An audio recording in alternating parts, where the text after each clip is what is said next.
আহা আমি কে, আমি কি করছি, আমি কোত্থেকে আসলাম, আমার কি করা উচিত, আমি যাব কোথায়, প্রতিনিয়ত মানুষগুলো কই যাচ্ছে, আমার বাবা কই গেলেন, আমার দাদা কই গেলেন,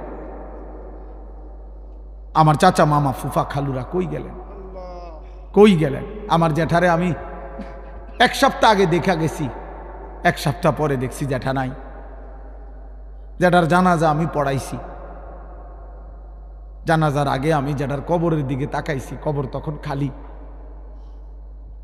কবরে তখনও রাখে নাই আমার জ্যাঠাকে, আমি আমার বাড়ির কবর তো কবরের দিকে তাকায় দেখা কিছুক্ষণ তাকায় থাকছি, আর আমি মনে হয় যেন শুনতেছি যে কবর আমারে বলে, আনিস আমার থেকে কয়টা মাটি আমি তোমার জ্যাঠারে বানাইতে দিছিলাম, আজ আমার মাটি আমি নিয়ে নিলাম।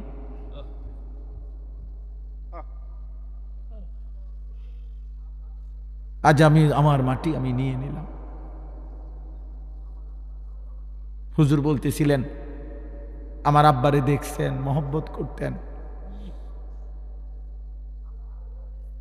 আমার আব্বা এমন সুন্দর সাজতেন, লম্বা সুন্দর সুপুরুষ ছিলেন আমার বাবা, আমার আব্বা ছিলেন। শুক্রবার দিন জুমার নামাজের জন্য আমার আব্বা যখন সাজতেন, আমারও মনে আছে, আমি মনে ভাবতাম যে আব্বা যেন নতুন জামাইয়ের মতো এত সুন্দর পাগড়ি মাথায় দিত, গাইতো চোখে আতর লাগাইতো, বাবা পাঞ্জাবি সব কিছু নতুন সুন্দর ধোয়া ইস্তারি করা গাও দিত, মানে বাদশার মতো বাবা সাজত। আমার সেই সুন্দর বাবা, সাজগোজওয়ালা বাবা। তা আমি জানি না এখন বাপ আমার কবরে কেমন আছে। হযরত ওমর ইবনে আব্দুল আজিজ রাহমাতুল্লাহি আলাইহি তিনি কবরস্থানে দাঁড়িয়ে বলতেন, হে কবর, মাজা ফাআলতা বিল আহিব্বা। এটা দোস্ত ওমর ইবনে আব্দুল আজিজের কওল। আমার এই দোস্ত নুরুল আলম ওই শুনতে চায় ওমর ইবনে আব্দুল আজিজের নাম, আমি এই জন্য শুনাইলাম।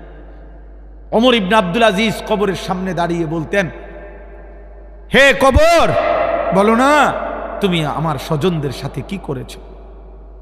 আইনাল আহবাব, আমার বন্ধুরা কোথায়, আমার আপনজনরা কোথায়? আইনাল আসদিকা, আমার বন্ধুরা কোথায়? আইনাল জুল্লাস, আমি যাদের সাথে বসতাম তারা কোথায়? আইনাস সাম্মার, আমি যাদের সাথে রাত জেগে গল্প করতাম আমার সেই আপনজনরা কোথায়? তিনি আবার কানতে কানতে বলতেন যে, হে দুনিয়াবাসী শোনো, কবর আমারে বলতেছে, ওমর ইবনে আব্দুল আজিজ, তোর চাচা মামা ফুফা তোর স্বজন তোর বন্ধুদেরকে আমি মাটি একটা একটা করে অঙ্গ, হাত পাও চোখ নাক কান খুলে খুলে ফেলছি, আমার মাটি আমার সাথে আমি মিশায়ে ফেলছি।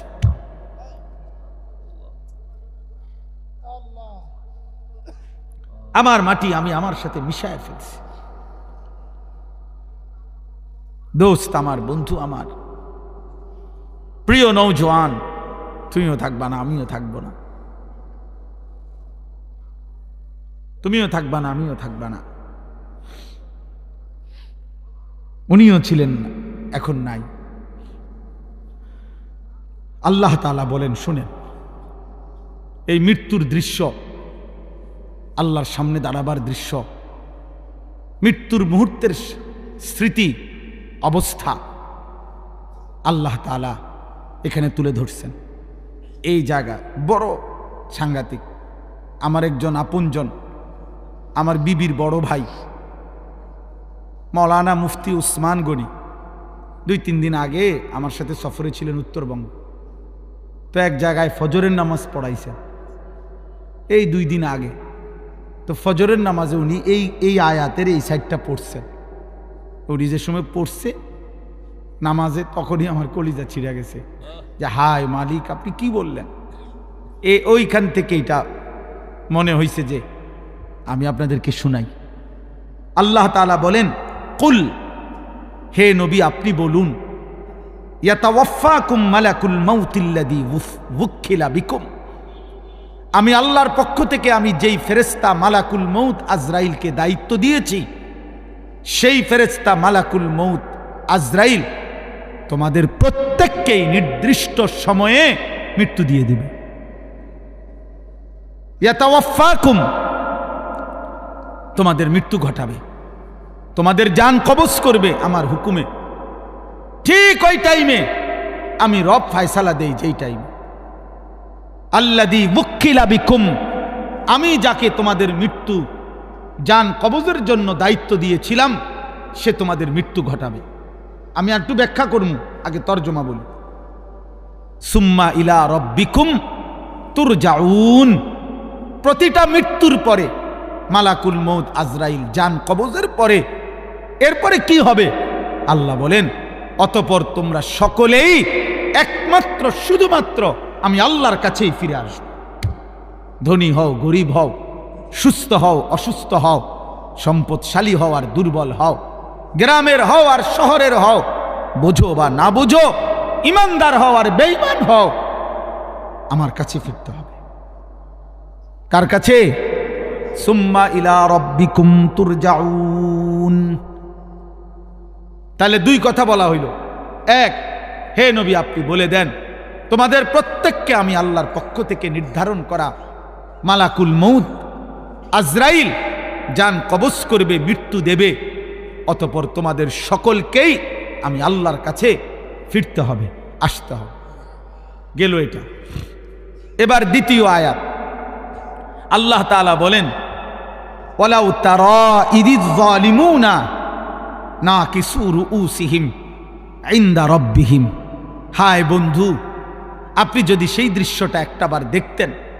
আল্লাহ মহব্বত করে নবীকে বলতেছেন, বন্ধু আপনি যদি ওই দৃশ্য দেখতেন, ওয়ালাউ তারা, যদি আপনি দেখতেন, ইদিল মুজরিমুনা, সমস্ত পাপী নাফরমান কাফের মুশরিক মুনাফিক বেঈমান অবাধ্য আল্লাহর দুশমন, আল্লাহর এক এক হুকুমের লঙ্ঘনকারী, নামাজ নাই, বন্দিগি নাই, ঈমান নাই, সেজদা নাই, গোলামি নাই, হালাল হারামের পার্থক্য নাই, চুরি ডাকাতি জিনা ব্যভিচার মদ জুয়া বেপরদিগি বেহায়াপনায় জীবন শেষ করছে যারা, আল্লাহ বলেন আপনি যদি এমন একটা একটা পাপীকে আপনি যদি দেখতেন, না কিসু রুউসিহিম ইনদা রাব্বিহিম, প্রত্যেকেই কিভাবে আমি আল্লাহর সামনে নিজেদের মাথা নুয়ে মাথাটা নিচের দিকে দিয়ে দাঁড়িয়ে আছে।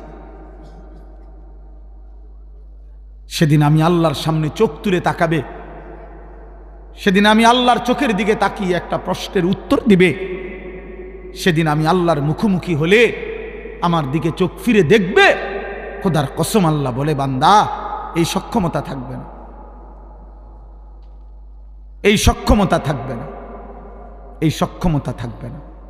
আল্লাহ এবার বলেন, তো মাথা নিচের দিকে দিয়ে নাফরমান চোখের পানি ফেলতে ফেলতে বলবে, রব্বানা আবসারনা ওয়া সামি'না, আল্লাহ জাহান্নামের দৃশ্য যা দেখার তা তো দেখলাম, যা শুনবার আযাবের ঘোষণা তা তো শুনলাম, ফারজি'না, অতএব মাওলা আপনার কাছে মুখোমুখি হয়ে মাথা নিচের দিকে নামিয়ে অপরাধী হিসাবে স্বীকৃতি দিয়ে আজ শুধু একটা আবদার, আমার একটা বারের জন্য দুনিয়ায় ফেরত দেন, আর একবার আমারে দুনিয়ায় যেতে দেন, না আমাল সালিহান, এবার গেলে সত্যি সত্যি আমি নেক আমল করব, গুনাহ ছাড়ব, সেজদা দেব, আপনার গোলামি করব। কেন? ইন্না মুকিনুন, আজ আমি আখিরাত বিশ্বাস করছি, আজ আমি কবর বিশ্বাস করছি, আজ আমি হাসর বিশ্বাস করছি, আজ আমি জান্নাত জাহান্নাম বিশ্বাস করছি। অতএব আপনি আমারে আরেকবার দুনিয়ায় ফেরত যেতে দেন।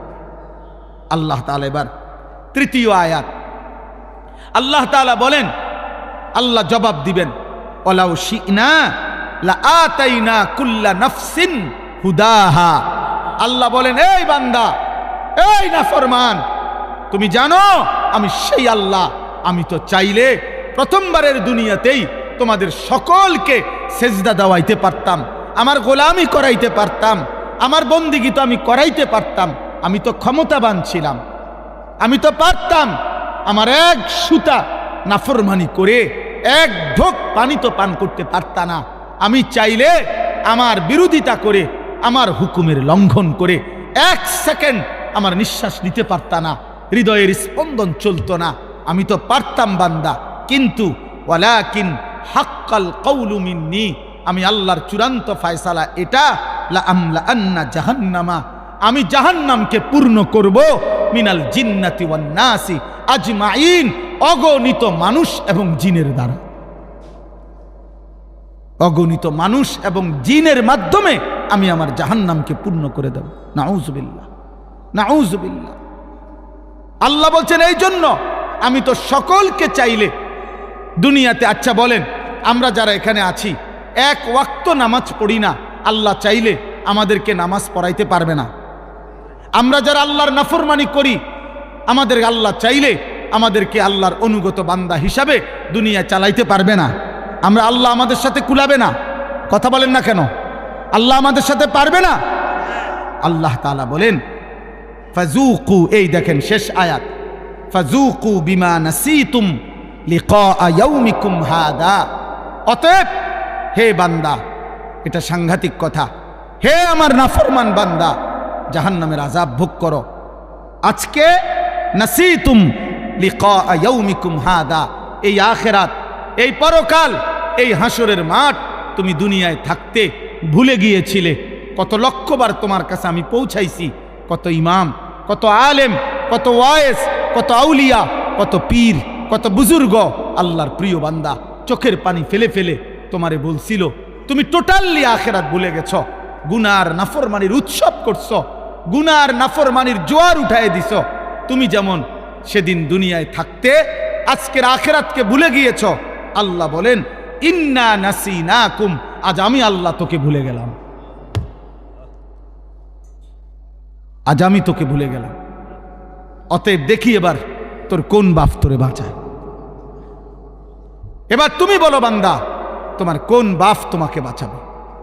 আল্লাহ বলেন ফাজুকু ওয়াজুকু আযাবাল খুলদি বিমা কুনতুম তা'মালুন। অতএব তোমার সারা জীবনের যা কর্ম, পাপ, নাফরমানি, তোমার কুফর, তোমার শিরিক, তোমার নেফাক, তোমার গুনাহ, তোমার নাফরমানির বদলায় আজ তুমি চিরস্থায়ী আযাব জাহান্নাম ভোগ করো। নাউযুবিল্লাহ। আমার ভাই, এবার ছোট্ট 2টা কথা, এই তর্জমা শেষ। আমি যেহেতু রাত হয়েছে এই জন্য লম্বা করতে চাচ্ছি না, একসাথে আমি তর্জমা বলে দিলাম। তাহলে এই আয়াতের মূল বক্তব্য কি? মূল বক্তব্য হলো, প্রথম কথা হলো মালাকুল মউত আজরাইল আমাদের প্রত্যেকের জান কবজ করবে, করবে কিনা বলে? রাসূলুল্লাহ সাল্লাল্লাহু আলাইহি ওয়াসাল্লাম ওনার কাছে আজরাইল নিজে শুনাইছে, ইয়া রাসূলুল্লাহ, এই পৃথিবীর প্রত্যেকটি মানুষ আমার সামনে, একজন মানুষের সামনে একটি থালার মধ্যে তার সব আইটেমের তরকারি সহ তার খাবার যেমন তার চোখের সামনে থাকে, এই কায়নাতের সমস্ত ইনসানের রূহটা আমি আজরাইল মালাকুল মউতের সামনে ঠিক এরকম একটি প্লেটের মতো সামনে। আর আল্লাহ যখনই হুকুম করে আমি তৎক্ষণাৎ আমার প্লেটের সামনে থেকে খাবার যেরকম তুলে নেই, আমি ওই রকম ওই প্রাণীর, ওই মানুষটার আমি আল্লাহ তাআলা হুকুমে আমি তৎক্ষণাৎ রূহটা কবজ করে নিই। এটা আল্লাহ নবী সাল্লাল্লাহু আলাইহি ওয়াসাল্লাম বলছেন। 2 নম্বরে আল্লাহ নবী সাল্লাল্লাহু আলাইহি ওয়াসাল্লাম বলেন, হে আমার উম্মত, মালাকুল মউত আজরাইল প্রত্যেক মানুষের কাছে যখন জান কবজ করতে আসে, এই জান কবজ করতে আসলে আজরাইল কারো কাছে তাকে না দেখাইয়া জান কবজ করে না। প্রত্যেক ইমানদার হোক নাফরমান হোক, আজরাইল আগে আইসা দাঁড়ায়, এরপরে জান কবজ করে। এ দাঁড়াইবার সময় হাদিসের মধ্যে আছে, মালাকুল মউত আজরাইল যখন এসে দাঁড়ায়, তো নাফরমান আর পাপী তার সামনে আজরাইল যখন দাঁড়ায়, এতটা বিভৎস, এতটা কুৎসিত, এতটা জঘন্য, ভয়ানক আগুনের লেলিহান শিখাওয়ালা আকৃতি নিয়ে দাঁড়ায়। তাফসিরে আছে ইব্রাহিম আলাইহিস সালাম জীবনে একবার আজরাইলের নাফরমানের সামনে কেমনে দাঁড়ায় এই আকৃতিটা একবার দেখতে চাইছিলেন। আজরাইল দেখাইছেন, ইব্রাহিম আলাইহিস সালাম চিৎকার করে বেহুশ হয়ে গেছেন।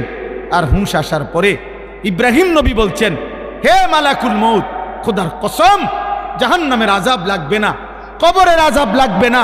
তুমি মালাকুল মৌতের এই ভয়ঙ্কর দৃশ্য কোন নাফরমান পাপী, কোন মুশরিক বেঈমান একবার দেখলেই তার সারা জিন্দেগীর গুনার শাস্তির জন্য এটাই যথেষ্ট, এটাই যথেষ্ট, এটাই যথেষ্ট। আজকে যুবক ভাই, আজকে বয়স্ক বাবা, আপনারা আমরা সবাই খামখেয়ালি করছেন। আমার কাছে কিতাব আছে, কিতাবে লিখছে ঈসা আলাইহিস সালাম নূহ নবীর একজন বংশধরকে কবর থেকে উঠাইছিলেন। কবর থেকে উঠাবার পরে ঈসা নবী উনার বংশধরকে জিজ্ঞেস করছে, হে নূহ নবীর বংশধর, আপনি দুনিয়ার মধ্যে কতদিন হায়াত পাইছেন? তখন ওই নূহ নবীর বংশধর বলছে 450 বছর। তখন ঈসা আলাইহিস সালাম জিজ্ঞেস করছে, এই 450 বছরের ভিতরে আপনার চুল দাড়ি সাদা হইছে কোন দিন, কত বছর বয়সে? নূহ আলাইহিস সালামের বংশধর বলছে, হে ঈসা নবী, আল্লাহর কসম 450 বছর পর্যন্ত আমার একদিন 1 সেকেন্ডের জন্য চুল দাড়ি কোনোদিন সাদা হয় নাই। 450 বছরই কালো ছিল। কিন্তু খোদার কসম, মালাকুল মউত আজরাইল যখন জান কবজ করে, জান কবজের ওই কয়েক সেকেন্ড রূহ কবজ করার কষ্ট আর যন্ত্রণায় আমার 450 বছরের কালো চুল দাড়ি নিমিষেই সাদা হয়ে গেছে, নিমিষেই সাদা হয়ে গেছে।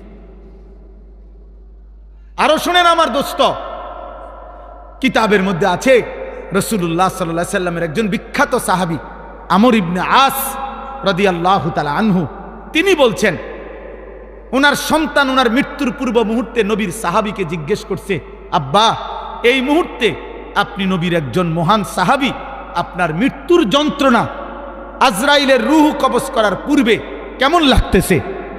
হযরত আমর ইবনে আস বলছে, ইয়া বুনাইয়া কাআন্না জিবালাদ দুনিয়া আলা সাদরি, হে আমার প্রিয় সন্তান, আমার মনে হইতেছে পৃথিবীর সবগুলো পাহাড় আমার বুকের উপরে চাপ দিয়ে রাখছে,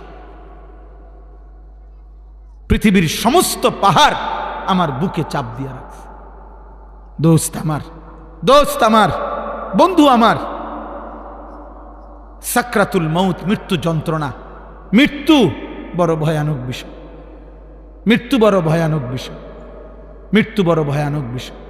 এই পৃথিবীতে মৃত্যুর ভাবনা, মৃত্যুর কথা যার স্মরণ থাকে না, মৃত্যুর কথা যার মনে নাই, তার জীবনটাই নাফরমানের জীবন হইতে পারে। কোনো ঈমানদার অথবা কোনো বিবেকবান যে চোখের সামনে মৃত্যু দেখছে, সে অহংকার করে কেমনে? যে চোখের সামনে অনিশ্চিত মৃত্যু দেখে, সে দুনিয়া নিয়া এত পাগল পারা হয় কেমন? আল্লাহ বলেন আমার সামনে মাথা নুয়ে থাকবে আর বলবে, আল্লাহ আমি সব দেখছি, জাহান্নামের আযাব দেখছি, আমার দুনিয়ায় ফেরত দেন। আল্লাহ বলবে, না বান্দা, না বান্দা, আমার বাপ এত মৃত্যু, এত লাশ, এত মানুষের জানাজা দেখবার পরে এই ঈদগাহ মাঠে কত মানুষের জানাজা হয় না? কথা বলেন না? আপনাদের কবরস্থান নাই? এখানে একজন মানুষ আছেন যে কোনোদিন কবর দেখেন নাই? বলে না ভাই? একজন মানুষ আছে যে কখনো লাশ দেখে নাই, কোনো জানাজা পড়ে নাই? এত মৃত্যু, এত লাশ, এত জানাজা, আমাদের একটা বারও যদি আখেরাত মনে না করায়, এর কেমন শক্ত পাষাণ দিল হইল বাপ। এই যুবক ভাই, রাত অনেক হয়েছে আব্বা, তোমরা যে কয়জন আছো, আমি হাত জোড় করে দোস্ত আমার বলি না বাপ, কেমনে তুমি এত মৃত্যু দেখে, তোমার পূর্বপুরুষের কেউ দুনিয়ায় নাই, তুমি এক ওয়াক্ত নামাজ পড়ো না, এত শক্ত, এত পাষাণ কেমনে হইল আব্বা? আরে আব্বা, দুনিয়ার মেম্বার, চেয়ারম্যান, দুনিয়ার কোনো নেতা মেতার বিরোধিতা করিলে হইতে পারে সাময়িক কিছু যন্ত্রণা হইতে পারে, পেরেশানি হইতে পারে, কিন্তু এত বড় সৃষ্টিকর্তার নাফরমানি করে যাবা কোথায়? যাবা কোথায় বাপ? একটা ছেলে বলো, একজন বাবা বলেন, আজকে 30 বছর যারা সুদ খাইতেছেন, প্রতিদিন যাদের ঘরে রঙিন টেলিভিশন চলে, যাদের স্ত্রী ছেলে মেয়ে নামাজ পড়ে না, আপনি বলেন না আব্বা এগুলা কি গুনাহ না? কথা বলেন না কেন? তো এই গুনার কি কোনো আখিরাতে হিসাব হবে না?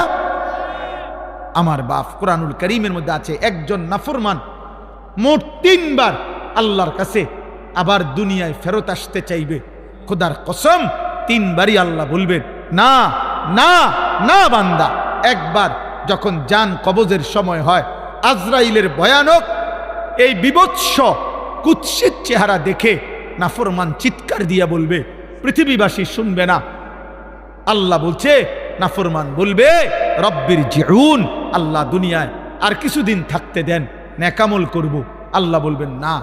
আরেকবার হাসরের ময়দানে খোদার কসম ফেরেশতারা, তাফসীরের মধ্যে আছে, কোরআনে আছে, অজিআ ইয়াউমাইদিন বিজাহান্নাম, 70,000 আগুনের শিকল দিয়া বাইদা ফেরেশতারা জাহান্নামকে টেনে হাসরের ময়দানে এনে দাঁড় করাবে।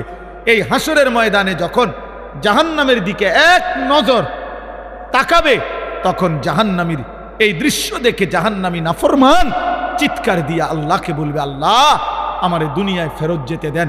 আল্লাহ বলবে না। এই দ্বিতীয়বার।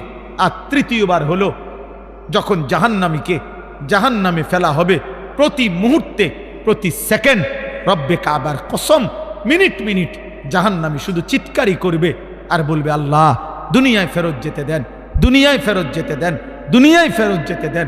নেকামল করবো রে মাওলা, নেকামল করবো রে মাওলা, নেকামল করবো রে মাওলা। আল্লাহ বলবেন, আমি হায়াত দিছি তো বান্দা, আমি আমার প্রতিনিধি পাঠিয়েছি তো বান্দা, তুমি আমার কথা গুরুত্ব দাও নাই। এইভাবে বলতে বলতে কোরআনে আছে, শেষ পর্যন্ত আল্লাহ, এটা মারাত্মক বিষয়, শেষ পর্যন্ত আল্লাহ একটা পর্যায়ে জাহান্নামীকে বলবে, ক্বাল আখসাউ ফীহা ওয়ালা তুকাল্লিমুন, আমার নাফরমান বান্দা আর একটা কথা বলবি না, তুই জাহান্নামে পড়ে থাক, আর কোনো শব্দ বের করবি না, আর মুক্তি চাইবি না দুনিয়া যাওয়ার জন্য, আর মুখ দিয়ে আর বলতেও পারবি না। এই আল্লাহ যখন বলবে ওয়ালা তুকাল্লিমুন, হে বান্দা আর কথা বলো না, খোদার কসম তাফসীর মাআরিফুল কোরআনে লিখছে, তখন জাহান্নামীর জবান দিয়া আর কোনো শব্দ বের হবে না। এবার যা বের হবে তা হয় কুকুর নাই তো গাধার বিকট আওয়াজ। জাহান্নামীর জবান থেকে কুত্তার আওয়াজ বের হবে, গাধার আওয়াজ।